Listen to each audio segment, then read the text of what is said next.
Modding a source engine game and working with ENG language files. This is a localization file used by Valve's source engine for in-game text.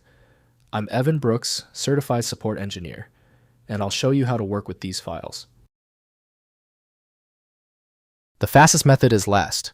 We will prove that a single quality ENG file inspection program is sometimes all you need for complete mastery over various file types.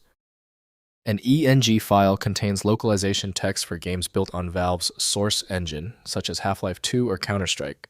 Users typically encounter these files when creating or installing language mods, as they hold the in-game text for menus, subtitles, and user interface elements. This file is typically a plain text or simple key-value pair format, designed for easy parsing by the game engine. This human-readable structure allows developers and the modding community to quickly edit language strings without specialized software, facilitating rapid localization and community-driven translations. The primary software for ENG is recognized as Source SDK developed by Valve Corporation. To view all media streams, the file must be opened in a dedicated container program.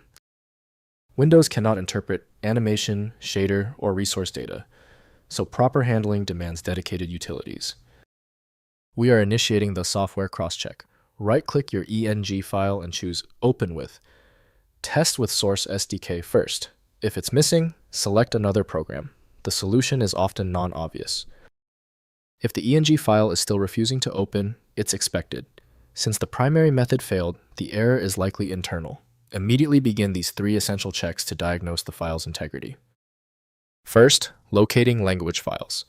Find ENG files within Source Engine game installations, under the resource folder typically named with patterns like game name, English.txt. Each language has a corresponding file, and the engine selects the appropriate file based on the player's language setting in the game options. Next, editing localization. Open the ENG file in a UTF-16 capable text editor like Notepad++ to modify or add localized strings. Maintain the existing key-value format and ensure the encoding remains UTF-16 LE with BOM as expected by the source engine for proper text rendering during gameplay. Finally, distributing custom translations. Package modified ENG files within a source engine mod or workshop content and distribute through Steam Workshop or game-specific mod channels. Players who install the mod see the custom translations in-game, while playing with the modified content active in their game client. If compatibility checks failed, it is likely because the file extension name is shared by different developers for unrelated formats, causing your PC to use the wrong reading language. To help resolve this, you might consider a tool with autonomous file reading capability that is designed to look past the extension name and inspect the internal data structure directly. Because the specialized software couldn't access your file, you need a dedicated universal solution. FileMagick is the one I always recommend. Visit filemagick.com for details. If you appreciate these expert walkthroughs, consider hitting the subscribe button to support the channel.